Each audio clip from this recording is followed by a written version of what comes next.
You can use your part of fortune to find out so many things about yourself and what you're supposed to be doing in this lifetime. And here's how to find out things about your parents. And I'm going to use my chart and my mother's chart to demonstrate this. You can count over 4 houses from your part of fortune, and that describes your parents. Here's my chart. Here is my part of fortune. And just so you know, the part of fortune is not a planet, it's an Arabic part, and it shows you where material prosperity will flow in your lifetime, okay? So if we count over 4 houses from my part of fortune, 1, 2, 3, 4, we land in the 6th house. This is eerily accurate. So the 6th house is about a person's physical ability to work. It's also about military service, connections to the army, craftsmanship, clothing, farmers, and employees, and it's just to name a few. My parents are workers, both of them, and they're both alive, but I'm about to refer to them in the past tense because they no longer work.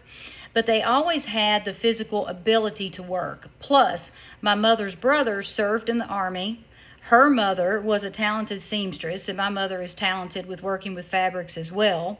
My father was a master craftsman. He worked in industrial and commercial construction. He owned the company, and he had many employees. Now, so that absolutely, that hits. Now, here's a twist, and it's sad, actually, but I want you to see the power of free will. A person can override their natal chart through free will, and my mother certainly did that. Here's my mother's chart. It was not her calling to make money. Her 2nd house is blank, but she has 3 planets plus her vertex in the 8th house. 8th house is other people's money, and vertex in the 8th house is highly indicative of receiving financial windfalls from other people. So clearly, she wasn't meant to make money. She was meant to have it. But she lived in fear. She lived in survival mode. She worked in physically hard manual labor positions and low-paying positions at that. And God's sake, she has Jupiter in her 10th house. I mean, it wasn't her lot in life to make money, but she was positioned for more than what she settled for. Now, my father was by far the breadwinner, and he was, and is, a self-made millionaire. Because of a traumatic childhood, my mother could not trust enough to allow him to be the sole provider.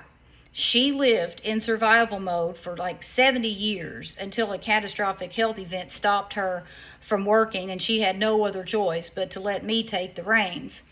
Now, you can count over 11 houses from her part of fortune to find out where money is supposed to flow to her. Material prosperity is what we're talking about here. 1, 2, 3, 4, 5, 6, 7, 8, 9, 10, 11. What do you know?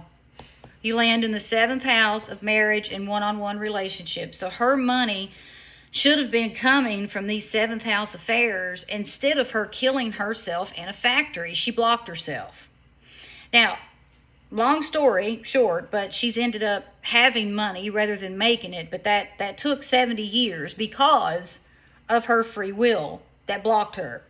And look here. This is so crazy. I got cold chills when I saw this.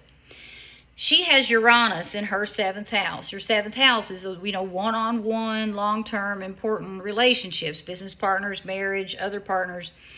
Uranus in the 7th house can be indicative of divorce. It doesn't always mean that. It can mean that your relationship is not, it's unconventional, okay? It doesn't have to mean divorce, but for her, that certainly fits.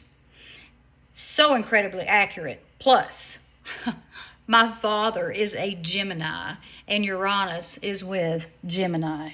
You cannot make this up.